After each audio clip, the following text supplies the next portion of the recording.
Hello friends, welcome to our channel. दोस्तों, आज अपन जो है आपकी क्लास नाइन्थ की जो आपकी राजस्थान अध्ययन की बुक है, राजस्थान का स्वतंत्रता आंदोलन और शौर्य परंपरा, उसके अपन लगभग जितने मैक्सिमम चैप्टर्स हो सकेंगे उतने अपन कवर करेंगे, देखिएगा। और आपको मैं बता दूं, इन बुक से आपको मुख्य रूप से जो मुख्य क्वेश्चंस आपके बनते हैं वही आपको देखने हैं। वही मुख्य रूप से आपके कौन से क्वेश्चंस बन रहे हैं देखिएगा। इस बुक का आपका जो चैप्टर नंबर फर्स्ट है, देख सकते हो आप यहाँ से कि ये आपके चैप्टरों की लिस्ट है। अपन इसमें देखते हैं कि कितने आपके चैप्टर हैं। देखो, आप यहाँ से देख सकते हो कि पहला चैप्टर है 1857 की क्रांति है, फिर राजस्थान के क्रांतिकारी हैं, फिर ठीक है किसान आंदोलन है। तो अपन मैक्सिमम चैप्टर्स में कवर करेंगे और लगभग 2-3 वीडियो में आपकी ये कंप्लीट हो जाएगी, क्योंकि 7 चैप्टर के लगभग इसमें हैं। देखिएगा, पहले चैप्टर पे मैं लेके चलता हूँ आपको। अगर आप रेगुलर आज से बने रहोगे तो यहाँ से जो है आपका सारा कुछ क्लियर हो जाएगा। देखिएगा, 1857 की जो आपकी क्रांति है उसको मैं लेने की कोशिश करता हूँ। अब जो मुख्य मुख्य बातें हैं वो अपन पढ़ेंगे। तो देखो, सबसे पहला जो क्वेश्चन इस चैप्टर से बनता है 1857 क्रांति से, ये तो देखिएगा कि सबसे पहले जो है मराठाओं का प्रवेश हुआ। तो मई 1711 में प्रथम बार मराठों ने मंदसौर के निकट मेवाड़ी क्षेत्र में धन एकत्र किया। इस घटना से चिंतित उदयपुर के संग्राम सिंह, कौन? उदयपुर के संग्राम सिंह ने जयपुर के शासक जयसिंह और बाद में मुगल बादशाह मोहम्मद शाह से मराठा समस्या के बारे में विचार विमर्श किया। अब देखना, 1724 के बाद में राजस्थान में मराठा आक्रमण में तेजी आई। और इसी बीच अब यहाँ से क्वेश्चन बनता है, अप्रैल 1734 में भाई बूंदी के शासक थे बुद्ध सिंह। उन्होंने क्या किया कि मराठाओं से सहायता लेकर, इस बुद्ध सिंह ने क्या किया, मराठों से सहायता लेकर दलेल सिंह को है वो गद्दी से हटा दिया। अब जो है मराठों को आमंत्रण मिल गया, यहाँ से मराठाओं का हस्तक्षेप स्टार्ट हो गया। तो अप्रैल 1734, इस डेट को आप याद रखना, अप्रैल 1734। और ये बुद्ध सिंह बूंदी के शासक थे, ठीक है। अब आगे देखो, आगे जैसे इसमें पढ़ोगे, फिर 1735 में मालवा पर अधिकार इनका हो गया था। और इसके बाद में देखिएगा यहाँ से 1732 ईस्वी में सवाई जयसिंह जो मालवा का सूबेदार बना, उसे मराठों ने घेर लिया। जयसिंह ने पराजय स्वीकार कर ली और 28 परगने हैं वो मराठों को देने पड़े, ठीक है। तो जयसिंह ने मराठों को कितने परगने दिए थे? तो 28 परगने, ये क्वेश्चन भी पूछा जा चुका है। और 1761 से 91 के मध्य राजस्थान में राजपूत शासकों की कमजोर स्थिति के कारण विभिन्न राज्यों पर मराठों का प्रभुत्व हो गया। तो मराठों का प्रभुत्व राजस्थान में कब से कब तक रहा? 1761 से 1791 तक, ठीक है। अब जैसे मान लो कि ये सारा कुछ बेटर चलता गया, इसके बाद में अपन सीधे टॉपिक पे आएंगे, आपकी जो 1857 की क्रांति है। फिर जैसे जो आपकी ईस्ट इंडिया कंपनी थी उसकी सहायक संधियाँ थी, भाई उसकी आपकी सहायक संधियाँ थी। तो देखो, जैसे उस टाइम आपकी जो है कि जो रियासतें थी उनके शासक कौन से थे, सीधा क्वेश्चन पूछता है कि 1857 क्रांति के समय जो जैसे कोटा रियासत है उसका शासक कौन था? तो राम सिंह था। ध्यान रखना, कोटा का कौन था? राम सिंह। जोधपुर का आपका तख्त सिंह था। भरतपुर का था जसवंत सिंह। उदयपुर का स्वरूप सिंह। जयपुर का था आपका राम सिंह द्वितीय। ध्यान रखना, राम सिंह ही कोटा का है, राम सिंह द्वितीय आपका जयपुर का है। ये राम सिंह अलग है, ये राम सिंह अलग है। सिरोही का शिव सिंह। धौलपुर का भगवंत सिंह हो जाएगा। बीकानेर का आपका सरदार सिंह था। ध्यान रखना, इंपॉर्टेंट है, ये पूछा जा चुका है। और करौली का मदनपाल था। टोंक का था आपका नवाब। और बूंदी रियासत का राम सिंह। देखो राम सिंह कितनी बार आ रहा है आप देख सकते हो, राम सिंह कोटा में भी है, बूंदी में भी है, और राम सिंह द्वितीय जयपुर में भी है। अलवर विनय सिंह। जैसलमेर के थे रणजीत सिंह। जैसलमेर के शासक कौन थे? रणजीत सिंह थे। झालावाड़ के थे पृथ्वी सिंह। प्रतापगढ़ के दलपत सिंह। बांसवाड़ा के लक्ष्मण सिंह। और डूंगरपुर के उदय सिंह। तो ये सारे नाम आपको पता होने चाहिए। यहाँ से सीधा क्वेश्चन बनेगा वो कि कोटा के राम सिंह थे, जोधपुर के तख्त सिंह हैं, भरतपुर के जसवंत सिंह है, उदयपुर के स्वरूप सिंह है। यहाँ से सीधा क्वेश्चन आपसे पूछेगा। जैसे सिरोही के शिव सिंह हो गए, या जैसे नीचे वालों में से पूछे तो जैसलमेर के रणजीत सिंह है, झालावाड़ के पृथ्वी सिंह, प्रतापगढ़ के दलपत सिंह है, बांसवाड़ा के हैं लक्ष्मण सिंह, और डूंगरपुर के उदय सिंह। यहाँ से क्वेश्चन बन सकता है। अब देखो, फिर जो है मैं आपको बताऊं कि 1817 से लेके आपके 1800 लगभग 23-24 तक साइक संधियों का दौर चला था। साइक संधियां की थी रियासतों ने। तो वहां से भी सीधा क्वेश्चन बनता है कि 1817 से 23 के दौरान राजस्थान में स्थापित मतलब कि जो आपकी साइक संधियां हुई थी, तो वहां से भी एक सीधे क्वेश्चन बनेंगे। देखते हैं अपन कौन कौन से क्वेश्चन बनते हैं। तो देखिएगा, राजस्थान के शासकों ने मराठा आतंक से सुरक्षा और अपने सामंतों पर नियंत्रण स्थापित करने के लिए अंग्रेजों के साथ 1818 ईस्वी में संधियां की थी, ठीक है। आपकी संधियां करना इन्होंने स्टार्ट कर दी थी। आगे देखो, अब एक क्वेश्चन आपका ये बनता है कि 1857 की क्रांति के समय ब्रिटिश पॉलिटिकल एजेंट कौन थे। कोटा के कौन थे आपके, बर्टन हो जाएंगे, फिर इसका सिर काट के घुमाया गया था।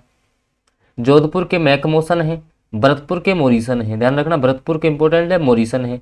जयपुर के ईडन है, उदयपुर के सावर्स हो जाएंगे, और सिरोही के जेडी हॉल। सिरोही का पूछा जाता है मैक्सिमम, और एक आपका भरतपुर का भी बार बार पूछा जाता है, क्योंकि ये थोड़े से नाम याद नहीं होते। जैसे भरतपुर का मोरिसन है, भरतपुर का कौन है, मोरिसन है, क्योंकि आप ये तो याद रख लेते हो भाई, कोटा का बर्टन है, मैकमोसन जोधपुर का है, सावर्स उदयपुर का है, लेकिन जैसे सिरोही है, जेडी हॉल है ना, और भरतपुर का मोरिसन है। तो इस प्रकार से यहाँ से सीधे क्वेश्चन आपसे पूछे जाएंगे। अब देखो आगे, जैसे अब क्रांति की शुरुआत कहाँ से होती है, तो आपको पता है कि नसीराबाद से है, वो आपकी 1857 की क्रांति शुरू हुई थी। तो उस समय नसीराबाद में 15वीं और 30वीं बंगाल नेटिव इन्फेंट्री, ठीक है, तो यहाँ से इसकी वही जो मेरठ की विद्रोह की सूचना है, वो 15वीं नेटिव इन्फेंट्री सैनिकों ने सोचा कि सारी कार्रवाई भारतीय सैनिकों को कुचलने के लिए की गई है, तो फिर ये आपकी ये जो है क्रांति यहाँ से स्टार्ट होती है। यहाँ से सीधा यही पूछेगा आपसे कि 1857 की क्रांति है वो राजस्थान में आपकी कहाँ से शुरू हुई थी। और देखो 1857 क्रांति के समय राजस्थान में कितनी सैनिक छावनियाँ थी, तो आपकी 6 सैनिक छावनियाँ थी यहाँ पे। कौन कौन सी थी, नसीराबाद है, नीमच है, देवली, ब्यावर, एरिनपुरा और खैरवाड़ा, ठीक है। और इन ये जो सारी छावनियाँ थी उनमें लगभग 5000 सैनिक थे, ठीक है। और कोई भी आपका अंग्रेज सैनिक नहीं था, केवल आपके अंग्रेज तो अधिकारी थे यहाँ पे, ठीक है। तो ये सैनिक छावनियाँ भी आपको याद रखनी है यहाँ से, ठीक है। आगे अपन चलेंगे देखो इस चैप्टर में, और आपके लिए क्या मुख्य रूप से है मैं आपको बता दूँ आगे। अब जब नसीराबाद में हुई तो कब से शुरू हुई, तो ये 28 मई 1857 से शुरू होती है नसीराबाद में। किसने शुरू की, 15वीं बटालियन से ये शुरू होती है, 15वीं एनआई से ये आपकी स्टार्ट होती है। 28 मई 1857 को हुई थी, ध्यान रखना। और इसमें क्या किया, अंग्रेज सैनिक अधिकारी थे कौन, एक तो थे आपके मेजर स्पॉटिसवुड और कर्नल न्यूबारी, इनकी हत्या कर दी। ये यहाँ से भी क्वेश्चन पूछा जा चुका है, ठीक है। नसीराबाद में किसकी हत्या की गई थी, तो कर्नल न्यूबारी और मेजर स्पॉटिसवुड, ठीक है। और कप्तान जो हार्डी थे वो आपके घायल हो गए थे। फिर जो अंग्रेज अधिकारी है वो भागकर कहाँ चले गए थे, ब्यावर चले गए थे, ठीक है, ब्यावर भाग गए थे यहाँ से।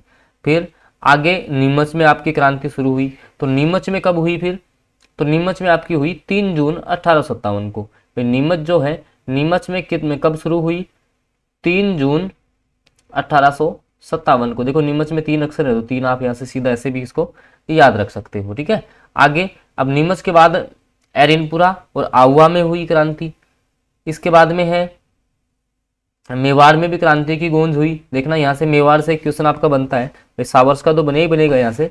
जबकि जो है जो मेवाड़ के जो महाराणा थे उन्होंने इनकी सहायता की थी। देखिएगा यहाँ से एजीजी के निर्देश पर मेवाड़ के महाराणा स्वरूप सिंह, मेवाड़ के कौन थे उस टाइम, स्वरूप सिंह थे, ने 27 मई 1857 को अपने सभी सामंतों को पत्र भेजकर कहा कि वे ब्रिटिश सैनिक कार्रवाई में सहयोग करें और पॉलिटिकल एजेंट कैप्टन सावर्स के निर्देशों का पालन करें। भाई जो महाराणा थे वो इनके पक्ष में थे। दूसरी ओर सावर्स ने विरोधी सामंतों को चेतावनी देते हुए कहा कि जो भी शांति भंग करने का प्रयत्न करेगा उसे कठोर दंड दिया जाएगा। अब देखो यहाँ तक कि सलुम्बर के जो रावत केसरी सिंह थे, उन्होंने जब मेवाड़ के महाराणा अधिकारों को चुनौती देते हुए कहा कि यदि 8 दिन में उनकी परंपरागत अधिकारों की मांग स्वीकार नहीं की जाएगी तो चित्तौड़ की गद्दी पर महाराणा के किसी भी प्रतिद्वंदी को बैठा दिया जाएगा। अब जो है, अब कैप्टन जो सावर्स था उन्होंने इसको भी चेतावनी दे दी। तो इस प्रकार से जो है स्वरूप सिंह ने इनकी सहायता की थी। अब जैसे कोटा में है, अब कोटा में देखना जो आपका बर्टन था, भाई जो कोटा में है पॉलिटिकल एजेंट कौन था, मेजर बर्टन था। तो उसने भी वही आपकी सलाह दी। लेकिन जो है कि यहाँ के जो क्रांतिकारी हैं, ठीक है, कोटा से ध्यान रखना, एक तो जयदयाल खां, इंपॉर्टेंट क्वेश्चन है, जयदयाल खां और मेहराब खां का नाम आता है यहाँ से, इंपॉर्टेंट है। भाई कोटा में जो है जो क्रांति है उसका नेतृत्व किसने किया था, तो जयदयाल खां ने और आपके मेहराब खां ने यहाँ पे क्रांति का मतलब कि प्रभुत्व संभाला था यहाँ से। तो यहाँ फिर जो है वो मेजर बर्टन के सिर को काट के या घुमाया गया था। आगे देखो, फिर आगे जैसे आप इसमें जाओगे कोटा की अपनी हो जाएगी। अन्य राज्यों में जो आपकी है, जैसे अन्य राज्यों में है, उसके बाद में मेवाड़ मारवाड़ चारों तरफ ये आपकी क्रांति फैल गई। तो यहाँ से जो मुख्य मुख्य बातें हैं ना वो आपको यहाँ से याद रखनी है। फिर देखो सलुम्बर और कोठारिया का योगदान है। भाई जो आउवा के ठाकुर जो कुशाल सिंह थे, उन्होंने मेवाड़ के 2 प्रमुख जो केसरी सिंह और कोठारिया के साथ है वो आपका इसमें संघर्ष किया था, ये भी आपको पता होना चाहिए। तो जो मुख्य मुख्य बातें हैं वो आपको पढ़ के जानी है यहाँ से। फिर असफलता, हालांकि ये बड़ी एग्जामों में असफलता के क्या परिणाम रहे, ये क्वेश्चन बड़ी एग्जामों में आपसे पूछे जाते हैं। तो ये था अपना 1857 की क्रांति के चैप्टर्स, और इसमें जो मुख्य क्वेश्चन आपके लिए मैं आपको बता देता हूँ और कहाँ से आपके क्वेश्चन इनमें बनने की संभावना रहेगी। तो देखिएगा इसमें जो है कि लगभग आपको ये देख के जाना है कि कौन सी जो रियासत थी उसका शासक कौन था, ठीक है, और कहाँ का जो पॉलिटिकल एजेंट है वो कौन था, और कहाँ से आपकी ये शुरू हुई थी, ये थोड़ा सा आप इसमें देख लेना। यहाँ से आपका सीधा बनेगा। और कौन सी छावनियाँ थी जिन्होंने विद्रोह में सक्रिय रूप से भाग नहीं लिया था, इस प्रकार का क्वेश्चन भी आपका इस चैप्टर से बनता है। तो इसको आप जो मुख्य मुख्य मैंने आपको बातें बताई वो आप याद करके चले जाना। लगभग आपका जो क्वेश्चन है यहाँ से बन जाएगा। इन्हीं में से आपका जो मैक्सिमम है वो क्वेश्चन पूछे जाने की प्रबल संभावना है कि आपका जो क्वेश्चन है लगभग यहीं से पूछ लिया जाएगा। तो अगर वीडियो आपको अच्छा लगा हो तो इसको लाइक कर देना, चैनल पे आप नए हैं तो सब्सक्राइब कर लेंगे, और साथ में बेल आइकन के चिन्ह को जरूर प्रेस कर लेना, ताकि फिर आगे के जो चैप्टर्स के वीडियो हैं आगे मैं आगे से ऐसे करूँगा कि पहले से ही आपके लिए जो मुख्य मुख्य बिंदु हैं उनको अंडरलाइन कर लिया जाएगा यहाँ से। तो कम समय में आपको आगे के जो चैप्टर हैं वो रिवाइज करवा दिए जाएंगे। तो ओके फ्रेंड्स, मिलते हैं अगले वीडियो में। इसके लिए आप चैनल को सब्सक्राइब जरूर कर लेंगे।